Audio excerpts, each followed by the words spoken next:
rencontré plusieurs chefs religieux. Éminence cardinal Théodore Adrien Sarr, je suis venu à la tête d'une délégation du Rassemblement des forces du changement, Benno Bokk Yakaar, qui porte ma candidature pour le second tour de l'élection présidentielle. Je suis venu vous rendre visite et à travers votre auguste personne, rendre visite à toute la communauté chrétienne du Sénégal, qui vit si harmonieusement avec les autres communautés dans notre pays. Nous sommes venus solliciter aussi vos prières, cardinal, pour la paix dans ce second tour, la concorde et pour le respect du choix des Sénégalais.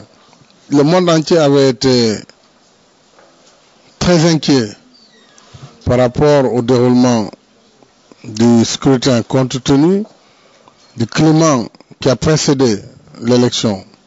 Par la grâce de Dieu et par le génie du peuple sénégalais, nous avons pu voter librement le 26 février. Puisse Dieu faire que le 25 mars, la même sérénité puisse prévaloir et qu'encore une fois, le peuple sénégalais se donne les moyens de choisir librement son futur président et ses futurs dirigeants.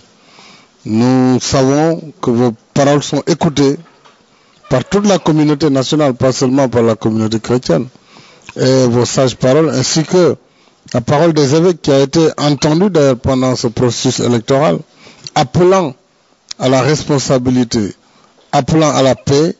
Ces paroles ont été écoutées et nous serons toujours très attentifs par rapport à vos recommandations et par rapport également à vos prières. En tout cas, nous vous félicitons et vous remercions. Vous êtes aussi la fierté du Sénégal puisque vous êtes notre cardinal et Dieu vous prête longue vie.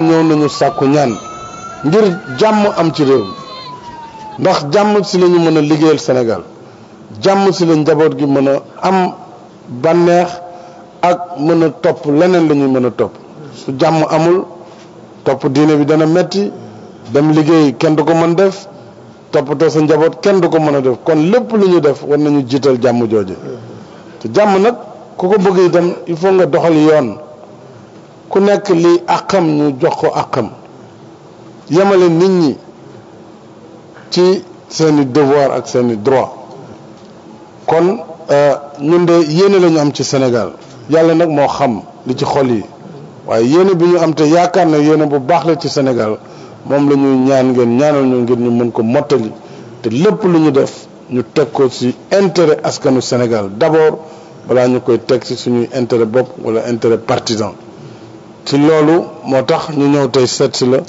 sàkku si ginnaaw xalif bi sa ñaanu bopp yow ngir yàlla may ñu jàmm. Sénégal 2000 def na changement bu am solo adduna bi yëpp rafetlu ko 2012 ñu ngi ñaan yàlla ñun changement amaat fi si jàmm ak salaam ndax wuyu Sénégal gën a jëm kanam te loolu dana tax ki fi ñëw dana xam ni kóolute ko fi indi te war na fexe ba Sénégal bañ ko jëppi dana tax itam ñi si biti di ñu jàppale gën a sawar si jàppale bi ndax koom-koom bi gën a jëm kanam ndax jàmm gën fi law ndax naataange gën a bëri ci réew mi man de loolu mooy sama yéene waaye xuloowuma xeexuma duma tontu itam ci kàddu yu ñaaw yi ñuy wax sama der ak propagande bi ñuy def ci kër diine yi man jullit laa doomu jullit la kon man duma boddeeku sëriñu Sénégal loolu ku am xel ku ne war nga xam ne ni wax la joo xam ne jëmul fenn waaye nag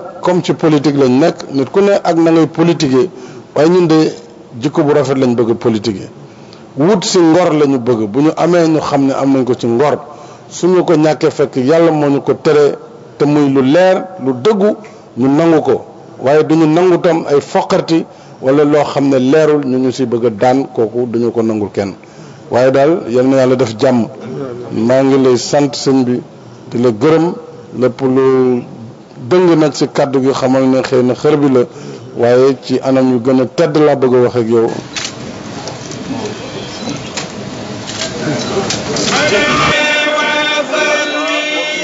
يا إلهي وجدي أنا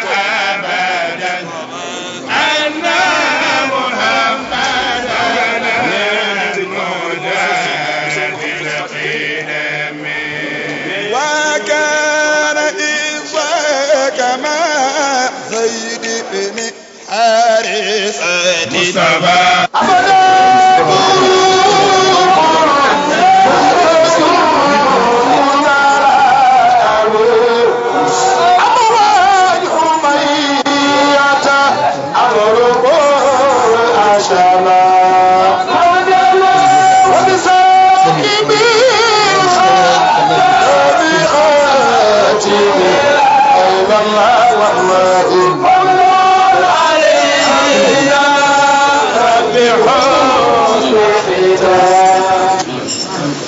ci turu kuréel gu mag gu wër réew mi ñu tuddee ko Benno Bokk Yaakaar bu kuréel goo xam ne ñëpp ñu demoon ci joŋante bi te bokkoon ci opposition bi tey ñëw wëlbatiku ànd ak man ñu bokkaat benn jëmukaay ñun ñoo ñëw nuyu si la ziyaara la sàkku fi ñaan ci yow ndax réew mi mu ngi toll ci war a tànn njiitu réew lu bees suñu borom bi nga xam ne moom dogal bi moo def ma génn ci joŋante boobu nekk ki war a dem ci final bi keroog ba ñu demee weer wi ñu génn woote ji téeméer bu ne juróom-benn fukk yi ak juróom wane ne ñoom bëgg nañu njiit lu bees bëgg nañu pouvoir bu bees Njaasaan nag am nañ fi yaakaar it ci ñaan jëmm ji tedd ji sàkku la ñaan ñeel Sénégal waaye sàkku ñaan ngir yàlla def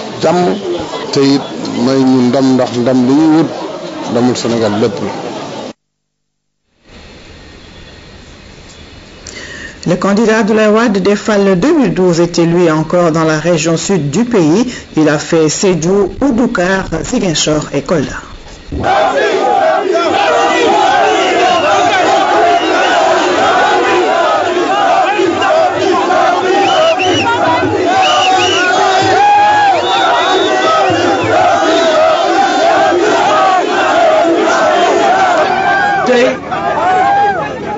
ñëwuma woon pour def ay meeting dama ñëwoon pour nuyu responsable yi gërëm leen féliciter leen ci résultat yi ngeen am ci premier tour.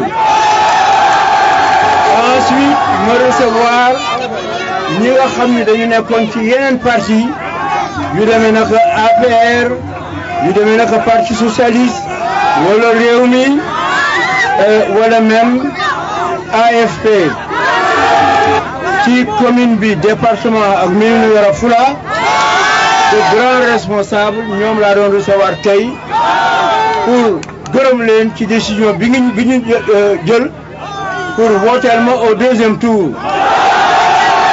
Ma profite aussi pour lancer un appel à tous les militants de ces partis au niveau du Sénégal en leur disant il faut sauver le Sénégal de mains inexpertes.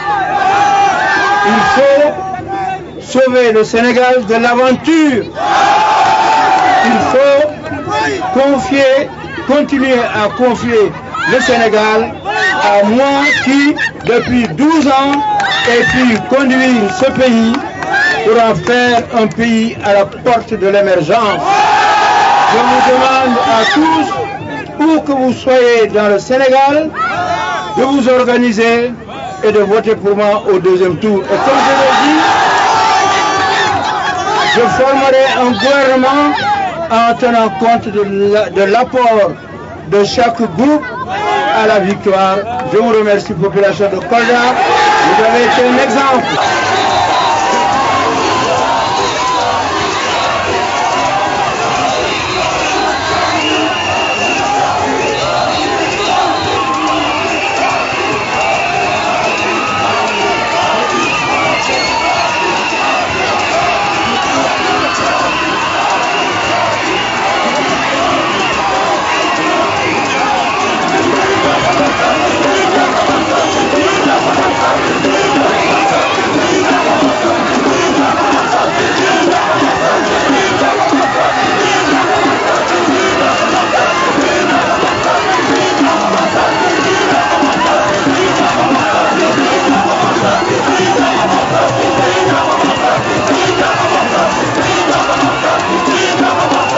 programme véritablement, c'était de venir prendre contact avec les militantes et les militants et les sympathisants qui ont voté pour moi au premier tour, pour leur expliquer que si je n'ai pas réussi à franchir la barre de 50%, c'est à cause de la grande abstention. Abstention parce que les gens avaient développé une psychologie de la peur en disant qu'il allait y avoir des violences. Je crois que les faits nous ont départagés. Il n'y a pas eu de violence et il n'y aura pas de violence. C'est pourquoi je demande même à ceux qui n'avaient pas voté de sortir et d'aller voter. J'ai besoin de toutes les voix, du maximum de voix pour me donner la force politique de continuer, de terminer mes grands projets et aussi d'en aborder un certain nombre d'autres. Je voudrais à ce niveau dire que je suis très confiant parce qu'en dehors de ceux qui ont voté pour moi et qui dans cette région ont eu les résultats que vous savez, nous sommes en tête, et dans le département à Sédhiou et dans le département nous avons 70% de moyenne. J'ai 70% de moyenne, donc le tout avec les résultats ici font que la Casamance a voté Abdoulaye Wade. Maintenant, je demande à ceux-là qui n'ont pas voté d'aller voter, parce que j'ai besoin de toutes les voix. Quand, Inch'Allah, je serai élu, je formerai, comme je l'ai dit, un gouvernement d'union nationale. Non seulement nous formerons avec Baldé, parce que Baldé, moi, c'est la même chose. Nous sommes les responsables de notre parti. Et nous verrons comment associer même les gens qui avaient voté, qui avaient des candidats au premier tour, mais sont venus avec nous au deuxième tour pour soutenir ma candidature. Nous les associerons. Ils sont des responsables de tous les niveaux, des fédérations, des régions et au niveau national. Je voudrais terminer, dire que j'ai eu des prières tout le long depuis Oudoukar. Les villages que je traversais, les ulémas étaient sur le bord pour prier pour moi, pour prier pour la paix. Et à Sédhiou, je suis allé à la grande mosquée où ils ont tous prié. Je voudrais dire aux ulémas de Ziguinchor, aux imams, à tous les marabouts, que malheureusement il se fait tard pour que je puisse les trouver à la mosquée, mais je leur demande, et ça c'est mon principal souci, de prier pour que les élections se déroulent dans la paix et de prier évidemment pour que je gagne.